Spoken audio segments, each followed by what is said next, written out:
La cámara de Gesell. Esta herramienta es una habitación acondicionada que permite la observación de los menores sin que ellos se sientan observados mientras brindan su declaración. Está conformada por dos ambientes separados por un vidrio de visión unilateral. Esto quiere decir que solo se ve de afuera hacia adentro. Esto con la intención de que la víctima que está brindando su declaración no se sienta observado, así como también ayuda a que las personas que se encuentran fuera de él observen cómo se lleva a cabo el proceso. Estas cámaras cuentan con equipo de audio y de video.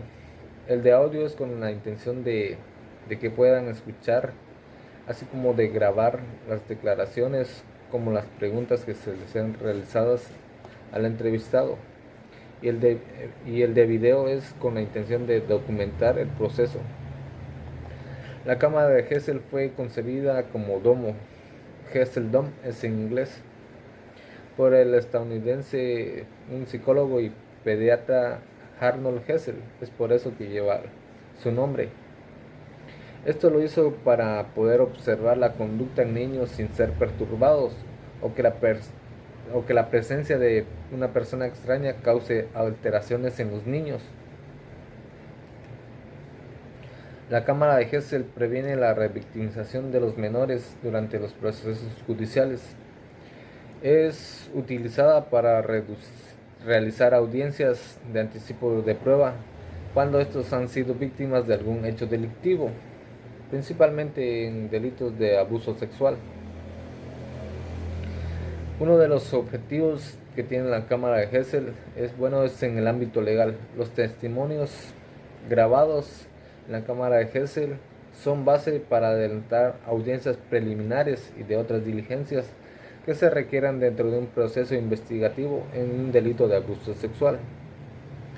Además, sirve para reducir el daño que el niño ha sufrido por el abuso. Esto ya que queda grabado y en audio y video el testimonio que dan, y que en el proceso penal servirá como prueba. También ayuda a mejorar la cantidad y la calidad de la información que se obtiene y que proporciona la víctima en un proceso de investigación, así como también ayuda a disminuir la victimización secundaria del afectado por el delito, reduciendo la cantidad de entrevistas a las cuales es sometido. Una de las funciones de la cámara de Gesell es la realización de la investigación y observación de ciertos fenómenos de la realidad en niños y adultos, así como también el registro y análisis de diversas conductas humanas, la realización de las prácticas y actividades terapéuticas, el desarrollo de habilidades de observación y registro. Bueno, esto más que todo va enfocado a los psicólogos, ya que son ellos quienes realizan este tipo de actividades. Durante la declaración inicial de la víctima, tiene un valor primordial para generar líneas investigativas diversas, numerosas y bien fundadas. Es por eso que se debe de tratar de realizar de la mejor manera. El valor de la información obtenida se verá maximizado en la medida en que la entrevista se lleve a cabo por un experto y el conocimiento que posea en el ámbito en que se va a realizar este tipo de procedimiento. El, el éxito de la entrevista va a depender de ciertos factores, entre ellos es la pericia y el conocimiento que posea la persona que va a realizar la entrevista, así como el grado de colaboración que va a dar el entrevistado. También el tiempo que ha transcurrido entre el suceso y el tiempo en que se realiza la entrevista. Para llevar a cabo una entrevista existen ciertos pasos. Entre ellos, el principal es saber cuándo, dónde y cómo se llevará la entrevista, a qué persona es, en qué delito fue afectado. También al iniciar la entrevista se debe de crear el rapport. Esto para que la víctima se sienta en un ambiente agradable para que se pueda llevar a cabo de una buena manera la entrevista. También el entrevistador debe de crear un episodio de memoria para establecer, para tratar de que el entrevistado se empiece a recordar de los sucesos. Esto para obtener el testimonio de cómo se llevaron los hechos, dónde se llevaron los hechos, así como también pueda brindar información que antes no haya podido brindar. Guía para entrevista y declaración en cámara GESI. Cada entrevista requiere que el entrevistador adapte procedimientos del desarrollo, lenguaje, ritmo y características del entrevistado y la naturaleza del presunto delito. ¿Qué pasa en aquellos casos en el que el entrevistador detecta intensos momentos de angustia y afecte la estabilidad emocional del entrevistado? En este caso, pues lo que se procede a realizar es esperar un momento para poder continuar con la entrevista, o bien se pospone, se coloca una fecha nueva para poder volver a realizar este proceso.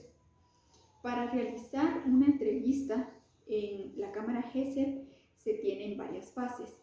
La primera fase es la de introducción y encuadre.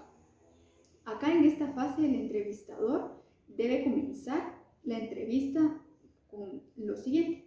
Primero se presenta al niño y a las personas que vayan a estar presentes utilizando y antes pues preguntarle al niño cómo le gusta que le llamen para durante la entrevista pues proceder a llamarlo de esa manera, de tal modo que la confianza siempre permanezca.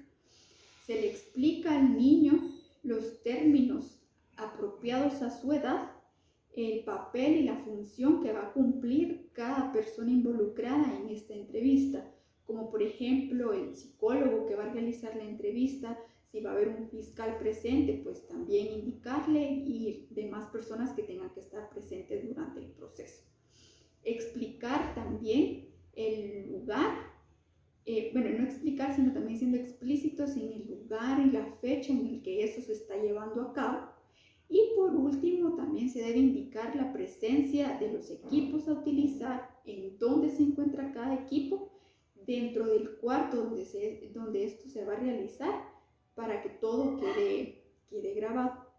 Luego viene la fase 2, en donde se establece el RAP. La fase del establecimiento del RAP. Esto quiere decir que se va a buscar que en la entrevista se establezca un vínculo de confianza entre el entrevistador y el niño entrevistado. Para esto se va a realizar una línea base, que quiere decir que se va a establecer ciertas preguntas que no tengan que ver con la entrevista muchas veces, de tal manera de que el niño vaya agarrando un poco de confianza y pueda abrirse al momento de empezar ya con el objetivo sí de la entrevista, ¿verdad? Esto puede ser temas como por ejemplo el deporte que le gusta practicar, si hay programas de televisión que sean sus favoritos, sus juegos favoritos, estudios, cualquier tipo de tema con tal de establecer esta confianza. Es importante señalar que en la fase del rapport no debe ser muy prolongada, ya que los niños tienen un periodo muy corto de atención y esto puede evitar que la entrevista no se lleve a cabo o tenga un tiempo más largo de lo que se espera por tener que volver a regresar al tema de lo que lleva el objetivo de dicha entrevista. La fase 3 es el entrenamiento en el episodio de la memoria. Esto quiere decir que en esta fase el propósito es que el niño entrevistado dé un relato breve de explicación, pero esta explicación debe ser algo concreto de lo que el entrevistador, haya vivido. En este caso puede ser alguna violación o bullying, cualquier delito que se esté investigando, pero todo tiene que ser concreto. Esto va a servir para que el dominio de la entrevista sea tanto del entrevistador como del entrevistado y que esa confianza el niño no la vaya a ir perdiendo. Para esto Se pueden acompañar señales no verbales. En este caso, cuando el niño esté dando su relato, no se le debe interrumpir, sino al contrario, se le debe escuchar, pero para que el niño vea que se le está prestando atención, se puede asentar con movimientos de cabeza indicando que sí, o bien mostrando cierto interés con movimientos corporales, algo que la persona indique que le interesa lo que el niño está diciendo. Para continuar con este proceso, debe tener en consideración que en general los niños podrían decir más cosas de las que normalmente se quieren saber. Entonces, ¿qué se hace cuando esto sucede? Se puede plantear alguna pregunta, como por ejemplo, dime lo que recuerdas, dime qué más recuerdas, en lugar de, ¿puedes decirme algo más? ¿O recuerdas algo más? Para que él no se cierre o no se intimide o le den la pauta de que no se le está prestando la atención debida o probablemente que la información que él esté brindando no sea de un buen aporte para el entrevistador. La siguiente fase, que es la base 4, es la obtención del testimonio. Esto quiere decir, la fase 4 es la obtención del testimonio. Acá se solicita que el niño brinde con sus propias palabras un relato de los hechos relevantes. La fase de la narración libre es el núcleo de la entrevista y la fuente más confiable de información precisa. Esto quiere decir que durante esta fase el papel del entrevistador será el de un guía, no el de una persona que interroga. De tal manera que la información que el niño nos brinde sea una información espontánea y de cualquier influencia que el entrevistador ayude a que este niño aporte. Evitar anticiparse al contenido de lo que el niño vaya a decir, como por ejemplo, hablemos de tal cosa, ahora vamos a hablar sobre tal cosa, ahora vamos a decir tal cosa. Eso hay que evitarlo porque eso va a verse como que el entrevistador es quien le impone al niño qué decir y en qué momento decirlo. Entonces ya no es algo espontáneo, sino algo más inductivo, que en este caso, en este tipo de entrevista es algo que no debe suceder. Para esto, lo que podemos hacer es, luego de una pregunta abierta o al final de un momento en el que el niño se abra para poder exponer alguna información o declaración,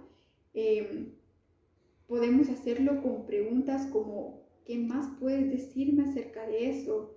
O, de nuevo, dime lo que recuerdas sobre eso que sucedió. Entonces, de esa manera se asume menos el hecho de ser invasivo hacia el niño que se está entrevistando, que es lo que queremos evitar, como lo dije anteriormente.